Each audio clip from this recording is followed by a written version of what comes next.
Harry's mind filled with delusions of grandeur.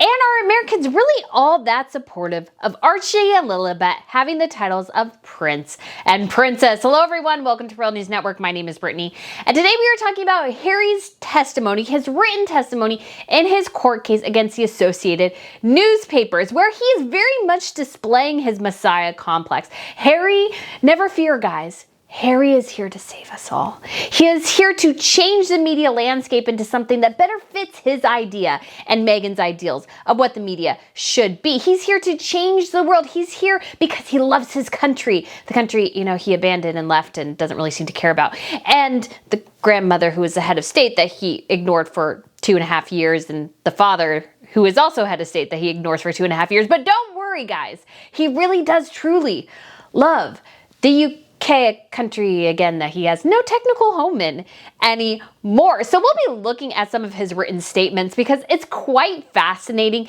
and it's a great insight into this huge Messiah complex that Harry has, along with Meghan as well. They think they are here to save humanity when they can't even get positive press coverage. And they just are so hypocritical. Just the delusions of grandeur is just shocking what this guy thinks. Because at the end of the day, let's be real. Even if the Associated Newspapers did some of what Harry is claiming, there's also this aspect of free speech. Some of these things that happened years, if not decades ago. And not to mention the fact that, will this actually change anything, Harry? Will this make things better? Or will the press go at you even harder than they were before? And we also had this interesting survey done by Newsweek, which claims that apparently a majority of Americans really do think that Archie and Lilibet should have titles. Or at least 53% of them. Good chunk don't care, good chunk don't know, and good chunk don't think so. So is this really a coup for Harry and Meghan and their titles for their children? I don't really think so. And perhaps the way it was worded is even perhaps a little bit suspect as well. We'll be diving into these things today. But if you guys haven't been here to Royal News Network before, like I said, my name is Brittany, and on this channel I provide compelling royal commentary about the latest news and sometimes a little bit of gossip as well. In addition, I will be reviewing television shows and movies and sharing a bit about history too, so if you want to subscribe, that would be fantastic. In addition, I have a weekly newsletter, Royal Wire. I also have a fashion channel that's currently on a hiatus, but we'll be back next month in April. And then I also we'll have some upcoming trips to hopefully Germany and Austria and to Scotland as well. So if you're interested in going and touring castles with me, which is so fun, I would love to have you guys. So I'll have a couple links down below if you want to check out those as well. And before we get into talking about Harry and Meghan, big happy claps for Prince Guadalupe of Luxembourg. His wife Stephanie gave birth to their second child, another son. His name is Francois. So go ahead and take a listen to the proud papa here. Das sind immer ganz glücklich, was so ein Element an enger Familie geschieht. Die Geburt von Prinz François ist ganz gut verlauf. Der Mann geht es gut, auch für uns ist es ein immens Fried, so kleine Puppechen können an den Arm zu holen. All right, guys, that's just so exciting. So exciting when new royal babies enter the world. He will be the future Grand Duke of Luxembourg. And so this is just a super exciting moment for their family because Stephanie is quite older. I want to say she's 40 or 39. So, and I know it took them a while to have their first child, and they are so cute with their son. Their son goes with them to like old people's homes, and he does little royal engagements as a 2-year-old. It's adorable. So I'm really excited that they've had their second child. That's super exciting news for them, and they just seem absolutely thrilled. So I can't wait till we get an actual picture of the little tyke. Oh, but Harry, oh my gosh. Just the idea of who Harry thinks he is and the reality of who he actually is are two separate things. Harry lives in the multiverse somewhere. He lives in this multiverse where he was the wrong spare and he was the rightful king of England, and that title was taken from him. And so he's now on this crusade that everybody's behind and that everybody wants him to have, and that he's going to change the world. And I just want to go, dude, like, no, you're not changing the world. You're not changing diddly squat. In fact, I think you're going to make you and your wife's situation 1,000 times worse. And is that any surprise? No, because Harry's not the brightest bulb in the box. So I think all this churning up of toxicity of Harry against the media, I think it's just it's not going to end well for him and Meghan, and it hasn't gone well for him. Have their initial lawsuits against the Daily Mail stopped what they would consider negative stories? No. Will this case stop negative stories? No. Because the problem Harry and Meghan have, and I want to get into this before we even get into the details of what he said, is that Harry and Meghan have lied to the public about things. They have lied to the public about things. Ergo, the media has a right to question them, not to mention the fact they've made an antagonistic relationship with the media the forefront, the main crux of their entire debate. And because of that, people don't trust them, people don't like them. And as a result, guess what? Things turn out negatively towards them, and they only have themselves to blame. So the big thing here to understand is that Harry and Meghan have been contradictory about their narratives at times, and this stokes controversy, and this stokes, I think, the media looking into things. One of the first big things, obviously, is that Harry and Meghan, once they got engaged, Meghan did this photo shoot with this engagement dress, a $75,000 engagement dress. And nobody knew where it came from. And they were asking, well, where did this come from? And it took the palace a bit to finally say, well, the funds for this dress were covered privately. Now, if Meghan Markle could have afforded a $75,000 dress when she was an actress on Suits, she would have purchased that dress herself. But I bet you Charles or Harry purchased that dress for her. So she was already stoking controversy, even just from the jump. And then we have this whole situation with her father, because although she criticizes him and cut him out of her life for taking pictures with paparazzi, she did the exact same thing as a no-name actress and could not sell them. So why is she criticizing? I mean, and this is just me too. Why are you criticizing your father for something you did that you would have still done as a no-name actress to try to get attention, because you weren't a good enough actress to actually gain attention by yourself? You had to try to set things up, try to get in different places to gain more press and eyeballs on you, because you were never going to be a big enough actress to really have that happen organically and naturally. So her father didn't end up coming to the wedding. And I think there's even questions of, was he ever going to go? Because even in their in Harry's memoir, or maybe it was the reality TV show, it was a reality TV show, they said that they had purchased a ticket for her father last minute to get to England a couple of days before the wedding. It's like, but shouldn't his ticket have been booked months ago? You knew when this wedding was going to be. Didn't you want to protect your father and go ahead and book his ticket? I mean, maybe perhaps celebrities, high profile people book last minute because they don't want their names to be on the manifest for the flight. But I wouldn't feel like that would be really printed until right before the flight. And anyways, the flight they claimed they got for her father on Air New Zealand didn't even exist. Air New Zealand's like, Sussex class going from Mexico to London.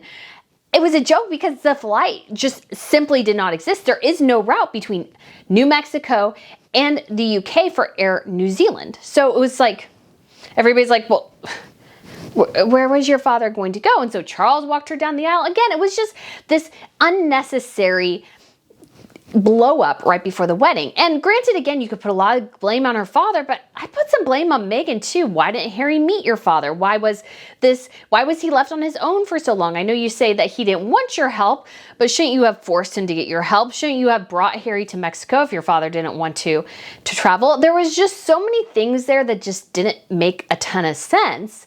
And I think the worst thing for Harry and Meghan, the worst thing that they did, was they lied to the media and the public about when Meghan went into labor. So when Meghan went into labor, the official announcement says, Meghan's in labor. She had already given birth a couple hours before. So that was a blatant, flagrant lie. It was a lie. And when you do something like that, the public trust starts to dissolve.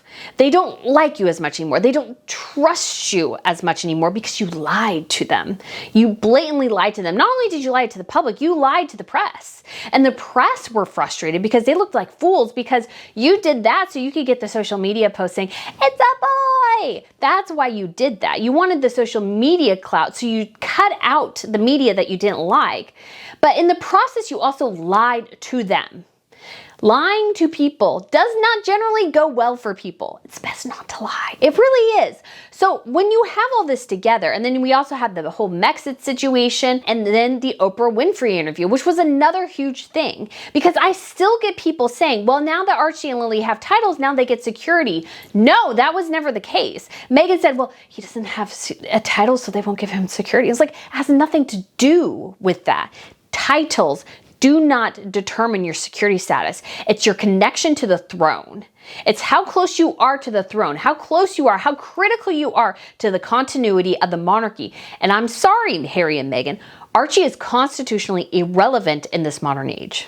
That's the way all the royal families are going, from Sweden, Norway, Denmark, Spain, Belgium. They are all streamlining. They're all streamlining. It's more, I think, evident in the Scandinavian countries. So Norway, you have the Crown Prince couple, and then their firstborn daughter is Her Royal Highness Princess Ingrid Alexandra. Their son is His Highness Severin Magnus. So he has his Highnesses have His Royal Highness, King of Sweden. His firstborn daughter is Crown Princess Victoria. Her two children are His and Her Royal Highness Princess Estelle and Prince Oscar.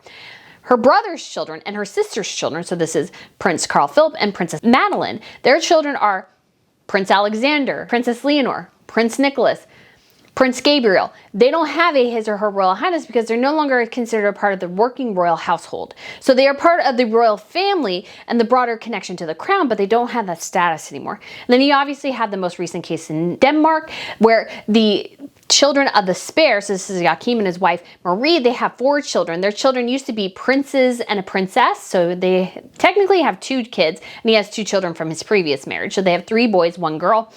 They were demoted from princes and princess to counts and countess. So this devolving and pulling back of the titles is something that was already happening. So this idea that Meghan was pushing that was either racist, or it was they didn't really like her so they didn't do it, or that had something to do with security. It had nothing to do with that. It just has to do with the fact that every royal family is going down the round of pulling titles, and your kids were never entitled to it in the first place, according to the letters of patent.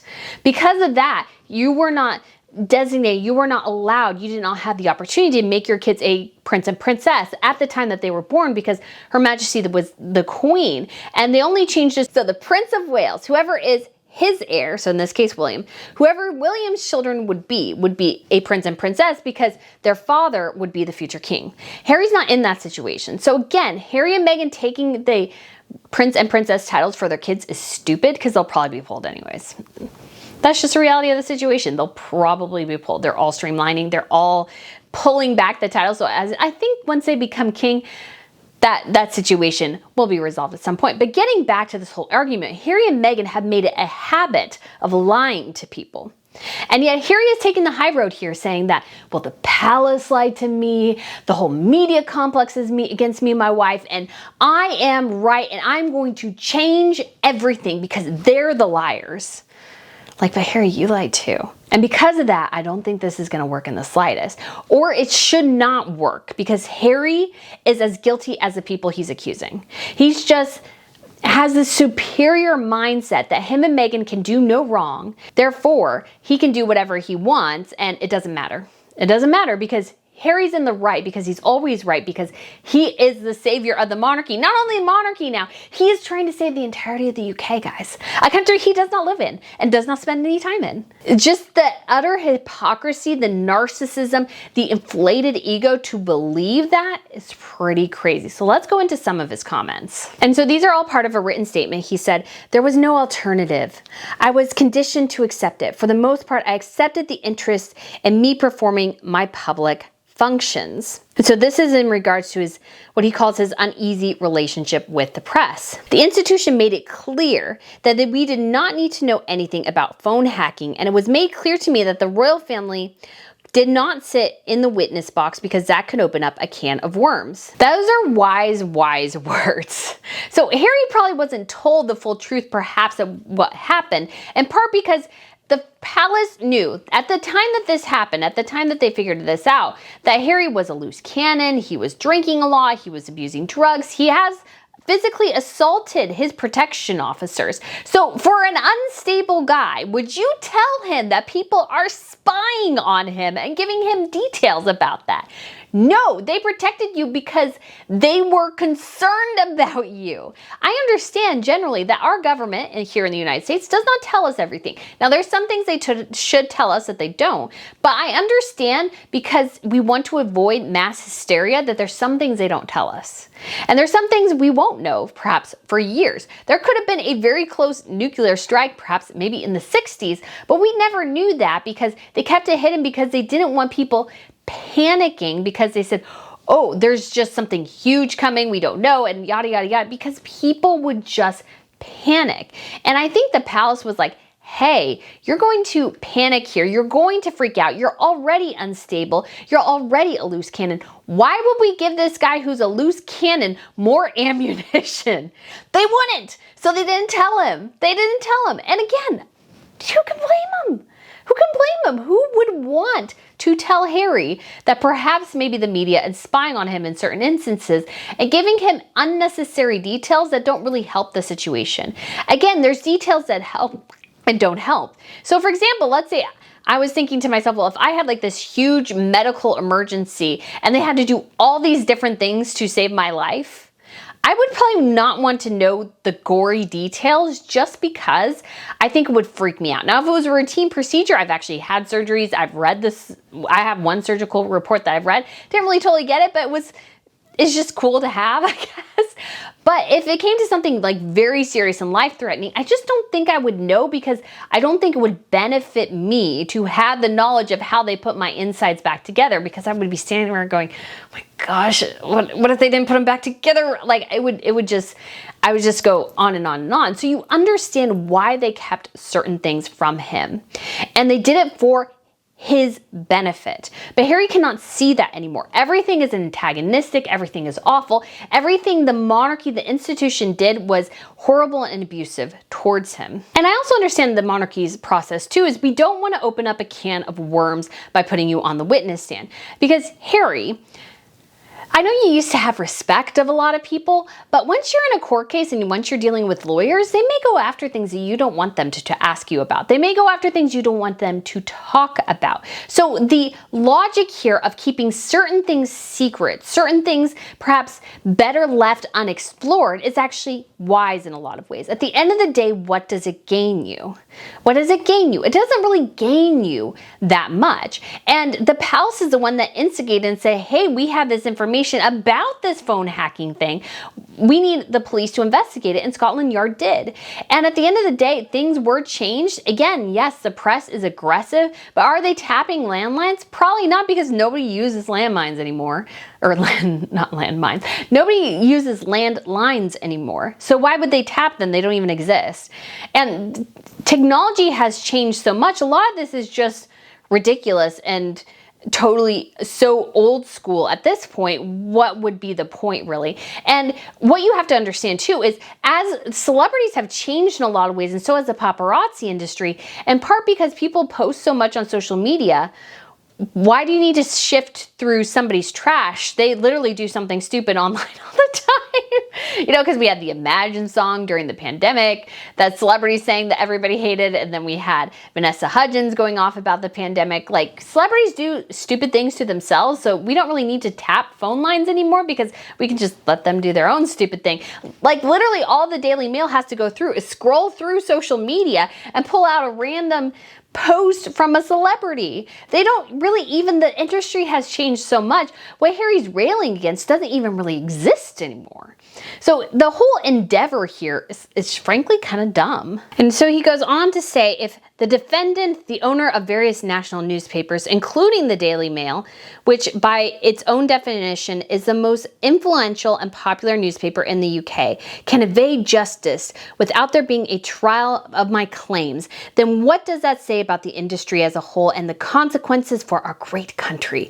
Unfair is not big enough word to describe the fact that the Associated is trying to, at this early stage, to prevent me from bringing my claim. If the most influential newspaper company can successfully evade justice, then in my opinion, the whole country is doomed. Well, Harry, what about you? You have also lied to the public. You also have an enormous platform. You also have an enormous influence. And yet you've also used it against the public as well. So how dare you go into a British courtroom, a place you have not been to in 6 months. You have not stepped foot in the UK. In 6 months, you refuse to meet with your father. You refuse to meet with your brother. You have publicly tried to destroy them on national television multiple times. Charles is the head of state. You went to the UK for this trial, which was during the first day, technically would have been the first day of your father's tour of France. You did this knowing potentially you could steal attention away from a state occasion, a huge momentous moment for Charles, the UK, the broader diplomatic connections that the United Kingdom needs. You want to undermine your own country while at the same time proclaiming that you're trying to save it. That is BS. That is complete and utter BS. You don't want to save diddly squat, but you're Meghan's own public image. And you only have yourselves to blame for making it so gosh darn awful that nobody likes you and that you have to constantly rail against the media that you don't like for printing stories you don't like that are, by large, true. You railed in the Netflix documentary. You guys were obsessed with the bump clutching story. And you guys have this savior complex. And let me go ahead and show you these pictures of Meghan Markle two-handed clutching her bump. Catherine, who was actually carrying the future King of England, never ever did that. Who did you think you were carrying?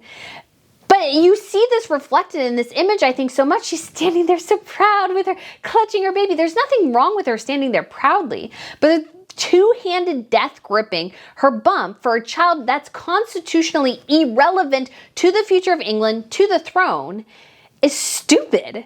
And you guys thinking you can save things, that's just not going to happen. You're just going to make the whole thing worse. You're making the industry more toxic by doing this, by trying to get other people roped into this frivolous and unnecessary lawsuit against something most of the Daily Mail says was either settled years ago or it's even out of the bounds of prosecution. So they're like, why are we even having this discussion? Now, and again, some of what the Daily Mail could have done could have been wrong. It could have been illegal. It is something they should not have done. But are they doing it now? Are they doing it now? Or are they doing their job as journalists and you just don't like that because it's not flattering to you? And the only reason it's not flattering to you because you don't help your own public image in the slightest. You make snide, callous remarks about your family. You make an inordinate amount of comments about your penis in your memoir and expect us not to notice that. You are hypocrites and you rail against us for noticing the hypocrisy. You have lied to us. You have lied to the press and then get mad at them for their supposed lies against you. You cannot have it both ways. The reality is everybody lies. That's a baseline. So yes, the press will sometimes say things that are wrong. Sometimes the press will say things that are true. Sometimes they'll say things you don't want them to say. You know what the best thing to do is to ignore it because it will go away on its own. Generally, things go away on their own. It's when you constantly bring it up again and again and again and again that people can't forget. And because they can't forget, they can't move on and you can't move on. Harry and Meghan are stuck in this endless cycle of toxicity, trying to reframe their narrative all the time. And if they could just let it go and actually create their own lives like they've claimed they want to do, most of the things they're complaining about will probably go away. They'll probably go away, but it's because they cannot let the monarchy go. It's because they cannot recognize their own failures in managing their departure from the monarchy that this thing just keeps going on and on and on, and it'll go on forever until Harry and Meghan recognize that they are not in control here, that sometimes there are things that are outside of your control and that you just have to roll with the punches sometimes and hit back when it really matters and then let it go. And do your hits strategically, successfully. Harry and Meghan are like a sledgehammer. They try to hammer everything. We've heard this in multiple books, that every little negative story Meghan Markle wanted to comment against. And the Palace Machine is like, no, it's a stupid story. Who cares about the avocados? Which they also mentioned in their documentary series about Catherine wanting avocados and they praised her, and then Meghan wanting avocados and she's killing people in South America. I mean, both stories to a certain extent are stupid, but that is also tabloid media. It is kind of stupid. So why go after something? Why elevate the story? What they're doing is elevating the stories by hitting back at every single one of them. The good PR strategy is sometimes to just let things go and let things ride, and they'll just disappear into the ether on their own. And that's naturally what happens. Something else happens. A celebrity dies, a celebrity goes to rehab, somebody divorces like Reese Witherspoon and her husband, and all of a sudden the press attention shoots over here for a while. And then eventually that story dies. But Harry and Meghan are the ones bringing it up time after time after time. And Harry's saying this idea that he's a savior of the UK, a country he's hardly spent any time in. He's essentially lost his home, I think, in part because the palace can't trust him on palace properties anymore without strict supervision, him and his wife. But also because they're like, you're not here. You have no plans to be here. You're not confirming your attendance at the coronation. So you need to either buy your own place or just come and stay at Buckingham Palace when you need to, or rent a hotel room, whatever. But stop this dilly-dallying and leaving this house that we just refurbished and Charles probably paid for empty to satisfy your own ego and your own belief that you're there to save things. People who want to save something like the monarchy, save something like the UK, they're actually in the UK. They're not in California. Harry, you left this life. You need to accept it and move on, or you and Meghan need to come back. Those are your two options. This dilly-dallying between things, telling us you really care when you spend all your time in California, when you're taking hallucinogenics and everything, and you're spouting nonsense.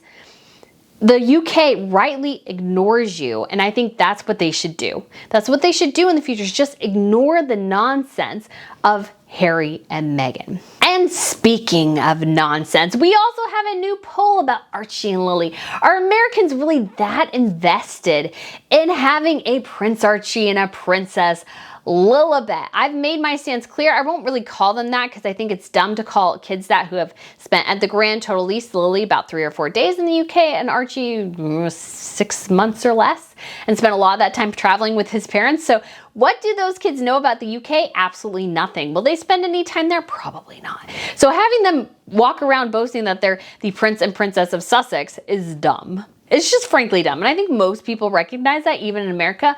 But there's a general lack of understanding about what royal titles are, what they mean, how they work, everything. So I don't think the results of this study are necessarily super surprising. So let me go ahead and share with you what Newsweek found out. So it says 53% of Americans said their children should have the right to the titles, according to polling by Redfield and Wilton for Newsweek, while 15% said they should not, 14% did not know, and 18% said they did not care. That's not really a rousing endorsement of Harry and Meghan's children's titles.